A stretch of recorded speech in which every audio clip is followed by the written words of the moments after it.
삶이란 갈대와 같습니다. 외부에서 불어오는 바람에 이리저리 흔들리는 풍전등화와 같습니다. 이렇게 흔들리다 보면 몸과 마음에 혼란이 옵니다. 단단히 중심을 잡을 수 있도록 오늘은 맹자의 말씀을 소개해 드리겠습니다. 안녕하세요, 책거리입니다. 구독과 좋아요는 큰 힘이 됩니다. 초나라에서 유행하는 말이 있었습니다. 창랑에 물이 맑으면 소중한 내 갓을 씻고 물이 흐리면 더러운 발을 씻을 것이다. 이 말을 듣고 공자는 제자들에게 말했습니다. 이것은 물에 맑고 흐림이 상황을 만드는 것이다. 물 자체가 그 상황을 만들었다. 공자의 가르침에 대해 맹자는 인간도 마찬가지라고 말했습니다. 자신을 비하하는 사람은 남에게 모욕을 당할 수밖에 없다. 집안도 먼저 스스로 망치면 반드시 다른 집안에 의해 더 망가진다. 논어에 이런 말이 있습니다. 하늘의 재앙은 피할 수 있지만 스스로 만든 재앙에서 살아남을 수는 없다. 따라서 모든 것은 나에게 달려 있습니다. 사람의 마음에 따라 이 세상은 밝거나 어두울 수 있습니다. 그렇다면 마음을 다스리려면 어떻게 해야 할까요? 맹자는 이렇게 대답합니다.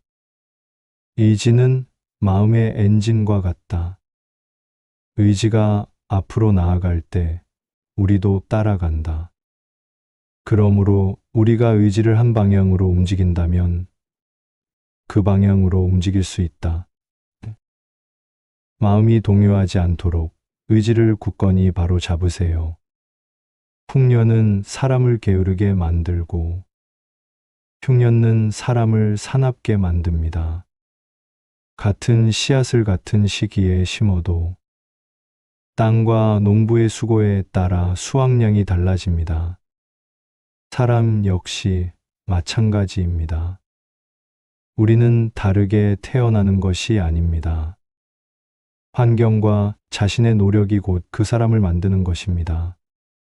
편안함은 안주하게 하지만 고난과 역경은 나를 성장하게 합니다. 맹자는 이렇게 말했습니다. 순임금은 논밭에서 일하다가 발탁되었고 부열은 노예로 성을 쌓다가 발탁되었다. 교격은 생선과 소금을 팔다가 발탁되었고 관중은 옥에 갇혔다가 발탁되었다. 하늘이 크게 쓰고자 하는 사람은 먼저 시련을 내려 몸과 마음을 괴롭히고 하고자 하는 일에서 벗어나게 합니다. 하지만 이런 시련은 사람을 더 강하게 만듭니다. 더 강해져서 평상시에는 할 수 없었던 일들을 해낼 수 있게 해줍니다. 사람은 실수하거나 잘못을 저지르면 그제야 깨닫고 고칠 수 있습니다. 고뇌와 혼란을 겪은 후에야 비로소 올바른 길을 찾을 수 있습니다. 사람이든 국가든 역경과 고난을 통해 성장합니다.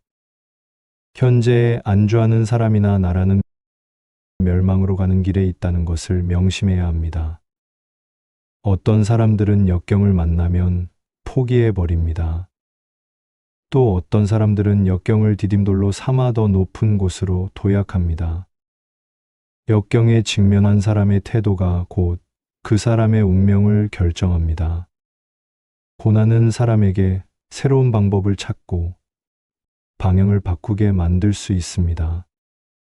그렇게 해서 방법을 바꾸면 문제가 해결됩니다. 제자가 물었습니다. 어떤 사람들은 자신의 마음과 양심을 따르고 어떤 사람들은 욕망이나 본능을 따르기도 합니다. 같은 사람인데 왜 이런 차이가 생길까요? 맹자가 대답했습니다. 눈, 귀, 코와 같은 감각 기관은 외부 환경의 영향을 받을 수밖에 없다. 듣고 싶지 않다고 하더라도 듣지 않을 수 없고 냄새 맡고 싶지 않다고 하더라도 맡지 않을 수 없다. 하지만 마음은 스스로 통제할 수 있다. 생각할 수 있기 때문이다. 사람의 도를 배우고 마음을 넓히면 감각기관에 휩쓸리지 않을 수 있다. 산둥성에는 우산이라 불리는 산이 있었습니다. 사람들은 매일 그 산에서 나무를 베었습니다. 아무리 숲이 울창해도 매일 나무를 베어내면 숲이 어떻게 보존될 수 있을까요? 그럼에도 불구하고 우산은 밤낮을 가리지 않고 다시 싹을 틔웠습니다. 그랬더니 이번에는 사람들이 소와 양을 내보내서 새로 돋아난 새싹을 뜯어먹게 했습니다. 그 새싹들을 먹어치우니 우산은 완전히 민둥산이 되어버렸습니다. 사람들은 이제 우산에는 쓸만한 나무가 없다고 말합니다. 하지만 이것이 우산의 본질이라고 말할 수 있을까요? 사람에게는 양심이라는 것이 있습니다. 이것은 우산 속의 울창한 숲처럼 밤낮으로 키워내어야 합니다. 그러나 좋고 싫음에 대한 분별로 인해 조금씩 줄게 됩니다. 사람들은 세속적인 일에 얽매여 있습니다. 그러다 보면 아무리 노력해도 양심이 줄게 됩니다. 이런 일상이 반복되면 더 이상 양심이 남아있지 않게 되는데 결국엔 점차 사라지고 짐승처럼 살게 될 것입니다. 하지만 양심을 키우고 가꾼다면 다시 울창한 숲처럼 될 것입니다. 세속적인 관계와 일에 부딪히면서 우리는 우산이 민둥산이 되는 것처럼 양심이 줄어듭니다. 그러다 보면 점차 에너지와 활력을 잃고 살아가게 됩니다. 하지만 우리 안에는 언제든 싹을 틔울 수 있는 양심이 있습니다. 그리고 양심을 다시 키울 수 있는 힘, 활력을 되찾을 수 있는 힘이 있습니다. 그러니 내면을 들여다보고 돌보세요. 끊임없이 노력해야 합니다. 그러면 언젠가는 그 싹들이 자라나 울창한 숲을 이루게 될 것입니다. 인자함은 우리가 쉴 수 있는 마음이고, 의로움은 우리가 걸어가야 할 길입니다. 하지만 마음을 잃어버리고도 아무도 찾지 않고, 길은 있는데도 아무도 걷지 않는 게 요즘의 현실입니다. 사람들은 키우던 애완동물들을 잃어버렸을 때는 찾으려고 애를 쓰지만 스스로의 마음을 잃어버렸을 때는 아무도 그것을 찾으려고 하지 않습니다. 깨달음이란 바로 이 잃어버린 마음을 찾는 것입니다. 공자가 산에 올라 아래를 내려다보니 노나라는 작게 보였습니다. 이번에는 높은 태산에 올라서 내려다보니 이젠 천하가 작게 여겨졌습니다. 이와 같이 노를 터득한 이들에게 세속의 논리는 작은 한 부분일 뿐입니다. 시냇물만 보다가 강을 보면 크다고 느낍니다. 하지만 바다를 본 이들에게는 그렇지 않습니다. 우리 인생도 똑같습니다. 살면서 많은 경험을 하지만 한 사람의 경험과 지식에 불과합니다. 우리가 경험하는 세상의 크기가 그 한계입니다. 우리는 아직 알지 못하는 영역이 너무 많습니다. 사람의 내면도 그 중 하나입니다. 한계를 인식하고 뛰어넘기 위해 좁은 시각과 얕은 지식에서 벗어나 크고 넓게 바라봐야 합니다. 공자처럼 높은 태산 위에서 세상을 내려다봐야 합니다. 이를 통해 내면을 알 수 있습니다. 맹자의 제자 공손추가 물었습니다. 선생님이 특히 잘하는 것이 무엇입니까? 맹자는 대답하기를 나는 말을 잘 파악하고 호연지기를 잘 기른다. 이때 호연지기는 무엇을 의미할까요? 말로 설명하기는 매우 어렵습니다. 그것은 마치 광대하고 강한 에너지와 같습니다. 호연지기를 올바르게 잘 기른다면 천지를 가득 채울 수 있습니다. 이 에너지는 예의와 도를 통해서만 길러질 수 있습니다. 평소 예의와 도를 부지런히 갈고 닦아야 합니다. 어떤 일을 할 때 마음에 조금이라도 꺼림직함이 있다면 호연지기는 금세 시들해집니다. 꾸준히 갈고 닦아야 키울 수 있지만 결코 조급해서도 안 되며 그 결과를 기대해서도 안 됩니다. 호연지기를 키워나가다 보면 내면의 중심이 확고해질 것입니다. 작고 사소한 것에 얽매이지 않고 더 넓은 마음으로 세상을 바라볼 수 있게 될 것입니다. 송나라에 한 농부가 있었습니다. 이웃집 밭에 있는 곡식과 비교해 보니 자기 밭의 곡식은 자라는 것 같지 않아 보였습니다. 그래서 그는 하루 종일 곡식을 하나하나 뽑아서 키가 커 보이게 만들었습니다. 하루 종일 일하고 집에 돌아와서 가족들에게 얼마나 힘들었는지, 얼마나 열심히 일했는지 말했습니다. 이 말을 들은 아들은 밭으로 달려갔지만 곡식은 모두 시들어 죽어 있었습니다. 호연지기를 키우는 것은 농사와 같습니다. 호연지기를 기르는 일을 게을리하는 사람은 자신의 밭이 무성한 잡초들로 뒤덮이도록 내버려 두는 것과 같습니다. 호연지기를 빨리 키우고 싶어 조바심을 내는 자는 송나라의 농부처럼 싹을 들어 올리는 사람입니다. 우리는 항상 빠른 결과를 얻고 싶어 합니다. 그래서 우리는 지나치게 조급해지고 무리하게 일을 진행하려고 합니다. 하지만 이러면 꼬이는 경우가 많습니다. 호연지기를 기르는 것처럼 마음을 통제하는 것은 훨씬 더 어렵습니다. 만일 지금 하고 있는 일에 조급함을 느낀다면 송나라의 농부처럼 자신의 풀을 뽑고 있는 건지도 모릅니다. 조급함이 들수록 한 발짝 물러서서 상황을 봐야 합니다. 공손추가 다시 물었습니다. 또 다른 한 가지, 말을 잘 파악하는 것은 무슨 뜻입니까?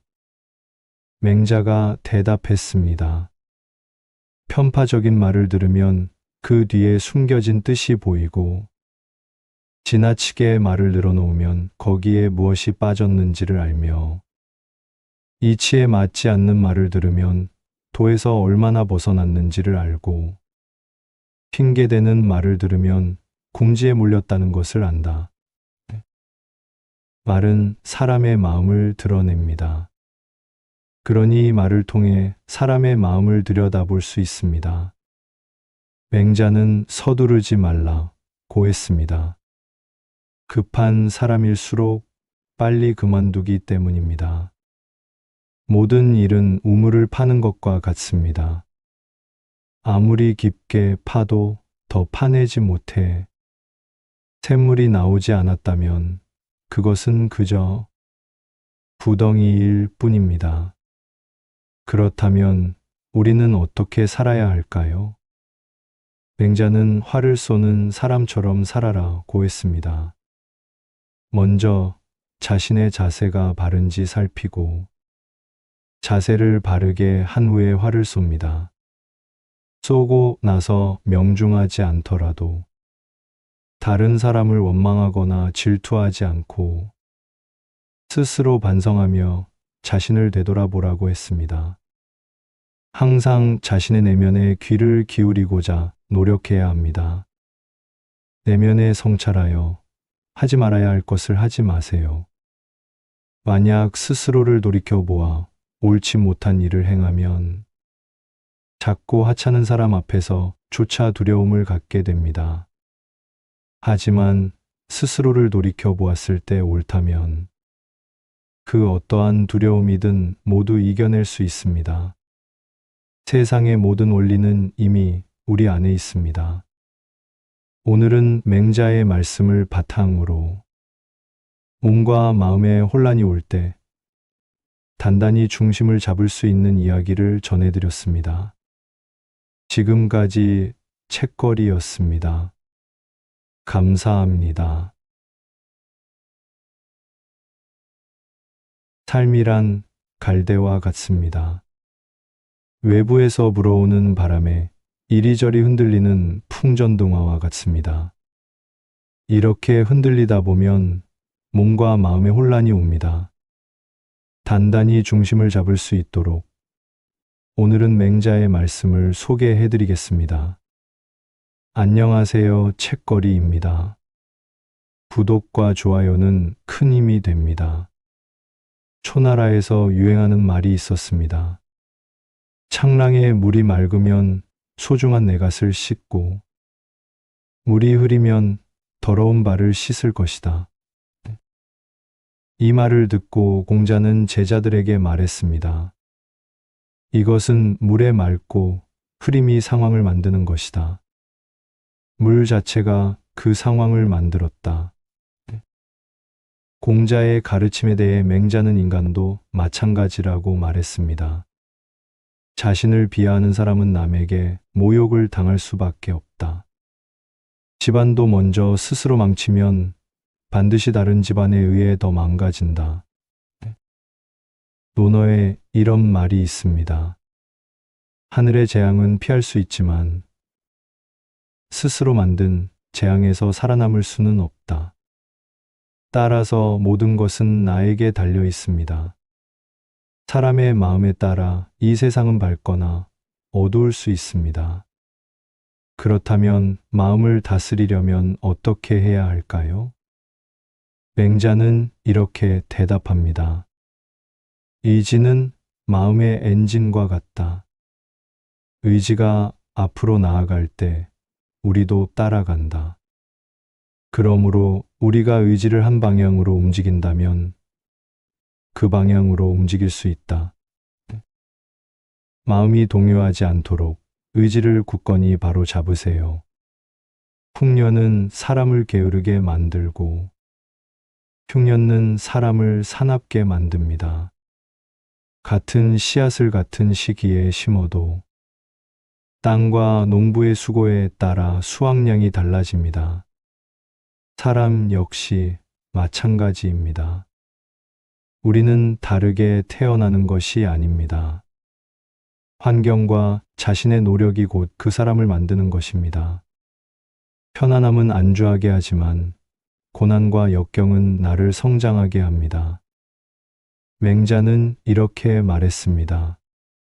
추임금은 논밭에서 일하다가 발탁되었고 부열은 노예로 성을 쌓다가 발탁되었다. 교격은 생선과 소금을 팔다가 발탁되었고 관중은 옥에 갇혔다가 발탁되었다. 하늘이 크게 쓰고자 하는 사람은 먼저 시련을 내려 몸과 마음을 괴롭히고 하고자 하는 일에서 벗어나게 합니다. 하지만 이런 시련은 사람을 더 강하게 만듭니다. 더 강해져서 평상시에는 할 수 없었던 일들을 해낼 수 있게 해줍니다. 사람은 실수하거나 잘못을 저지르면 그제야 깨닫고 고칠 수 있습니다. 고뇌와 혼란을 겪은 후에야 비로소 올바른 길을 찾을 수 있습니다. 사람이든 국가든 역경과 고난을 통해 성장합니다. 현재에 안주하는 사람이나 나라는 멸망으로 가는 길에 있다는 것을 명심해야 합니다. 어떤 사람들은 역경을 만나면 포기해 버립니다. 또 어떤 사람들은 역경을 디딤돌로 삼아 더 높은 곳으로 도약합니다. 역경에 직면한 사람의 태도가 곧 그 사람의 운명을 결정합니다. 고난은 사람에게 새로운 방법을 찾고 방향을 바꾸게 만들 수 있습니다. 그렇게 해서 방법을 바꾸면 문제가 해결됩니다. 제자가 물었습니다. 어떤 사람들은 자신의 마음과 양심을 따르고 어떤 사람들은 욕망이나 본능을 따르기도 합니다. 같은 사람인데 왜 이런 차이가 생길까요? 맹자가 대답했습니다. 눈, 귀, 코와 같은 감각 기관은 외부 환경의 영향을 받을 수밖에 없다. 듣고 싶지 않다고 하더라도 듣지 않을 수 없고, 냄새 맡고 싶지 않다고 하더라도 맡지 않을 수 없다. 하지만 마음은 스스로 통제할 수 있다. 생각할 수 있기 때문이다. 사람의 도를 배우고 마음을 넓히면 감각기관에 휩쓸리지 않을 수 있다. 산둥성에는 우산이라 불리는 산이 있었습니다. 사람들은 매일 그 산에서 나무를 베었습니다. 아무리 숲이 울창해도 매일 나무를 베어내면 숲이 어떻게 보존될 수 있을까요? 그럼에도 불구하고 우산은 밤낮을 가리지 않고 다시 싹을 틔웠습니다. 그랬더니 이번에는 사람들이 소와 양을 내보내서 새로 돋아난 새싹을 뜯어먹게 했습니다. 그 새싹들을 먹어치우니 우산은 완전히 민둥산이 되어버렸습니다. 사람들은 이제 우산에는 쓸만한 나무가 없다고 말합니다. 하지만 이것이 우산의 본질이라고 말할 수 있을까요? 사람에게는 양심이라는 것이 있습니다. 이것은 우산 속의 울창한 숲처럼 밤낮으로 키워내어야 합니다. 그러나 좋고 싫음에 대한 분별로 인해 조금씩 줄게 됩니다. 사람들은 세속적인 일에 얽매여 있습니다. 그러다 보면 아무리 노력해도 양심이 줄게 됩니다. 이런 일상이 반복되면 더 이상 양심이 남아있지 않게 되는데, 결국엔 점차 사라지고 짐승처럼 살게 될 것입니다. 하지만 양심을 키우고 가꾼다면 다시 울창한 숲처럼 될 것입니다. 세속적인 관계와 일에 부딪히면서 우리는 우산이 민둥산이 되는 것처럼 양심이 줄어듭니다. 그러다 보면 점차 에너지와 활력을 잃고 살아가게 됩니다. 하지만 우리 안에는 언제든 싹을 틔울 수 있는 양심이 있습니다. 그리고 양심을 다시 키울 수 있는 힘, 활력을 되찾을 수 있는 힘이 있습니다. 그러니 내면을 들여다보고 돌보세요. 끊임없이 노력해야 합니다. 그러면 언젠가는 그 싹들이 자라나 울창한 숲을 이루게 될 것입니다. 인자함은 우리가 쉴 수 있는 마음이고, 의로움은 우리가 걸어가야 할 길입니다. 하지만 마음을 잃어버리고도 아무도 찾지 않고, 길은 있는데도 아무도 걷지 않는 게 요즘의 현실입니다. 사람들은 키우던 애완동물들을 잃어버렸을 때는 찾으려고 애를 쓰지만, 스스로의 마음을 잃어버렸을 때는 아무도 그것을 찾으려고 하지 않습니다. 깨달음이란 바로 이 잃어버린 마음을 찾는 것입니다. 공자가 산에 올라 아래를 내려다보니 노나라는 작게 보였습니다. 이번에는 높은 태산에 올라서 내려다보니 이젠 천하가 작게 여겨졌습니다. 이와 같이 노를 터득한 이들에게 세속의 논리는 작은 한 부분일 뿐입니다. 시냇물만 보다가 강을 보면 크다고 느낍니다. 하지만 바다를 본 이들에게는 그렇지 않습니다. 우리 인생도 똑같습니다. 살면서 많은 경험을 하지만 한 사람의 경험과 지식에 불과합니다. 우리가 경험하는 세상의 크기가 그 한계입니다.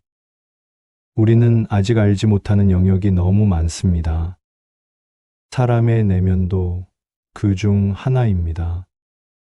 한계를 인식하고 뛰어넘기 위해 좁은 시각과 얕은 지식에서 벗어나 크고 넓게 바라봐야 합니다. 공자처럼 높은 태산 위에서 세상을 내려다봐야 합니다. 이를 통해 내면을 알 수 있습니다. 맹자의 제자 공손추가 물었습니다. 선생님이 특히 잘하는 것이 무엇입니까?